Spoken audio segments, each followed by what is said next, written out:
strašne dobrý kolektív, strašne dobrá atmosféra vládne v tejto škole. Všetko taká priateľská, rodinná atmosféra, nie je školská, určite. Jak sme mali teraz pred mesiacom, pred 2 mesiacmi karneval, tak sme konečne donútili prvých učiteľov tancovať s nami konečne. Zabávali sme sa. Jaj, áno. Dúfame, že to takto isto bude aj na našom výlete.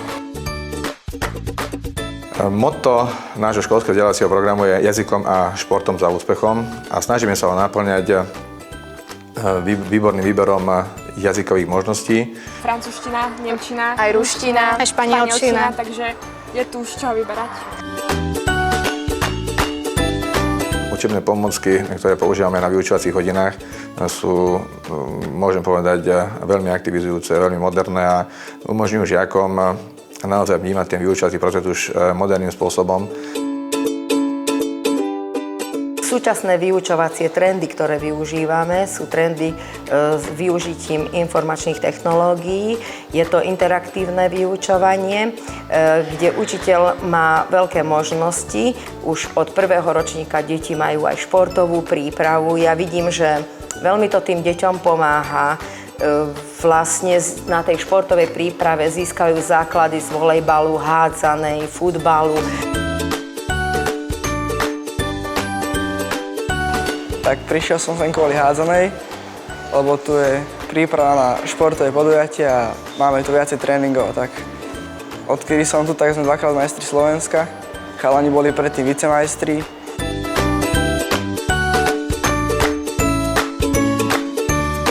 Sú také vzory tejto školy a títo vyštudovali to tu. Už ani jeden skoro nehrá v zámkoch, okrem Tomáša. A sú to takí v pohode chalani, ktorí poradia vždycky a zastavia sa. Chodíme každoročne do Chorvátska na športové sústredenie. Je to za odmenu pre žiakov športových tried. Chodíme tam už dlhé roky. A tam sa vlastne máme možnosť pripraviť aj na tie majstrovstvá Slovenska. Viac zameraní, že môžu sa realizovať v športe a aj v nejakých umeleckých činnostiach, ako aj hudobne, aj výtvarne, aj nejak prednese alebo niečom takom. Alebo tiež bolo tu aj je dosť úspešných žiakov na olympiádach. Treba spomenúť aj to, že nielen športové úspechy nás tešia, ale tešia nás aj úspechy v školských súťažiach a olympiádach.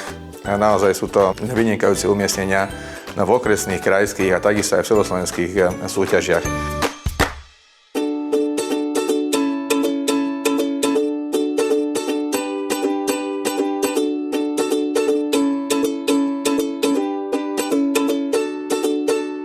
Ja by som bol rád taký, kebyže som 9, že sa veľa vecí naučím zatiaľ od tohto 2.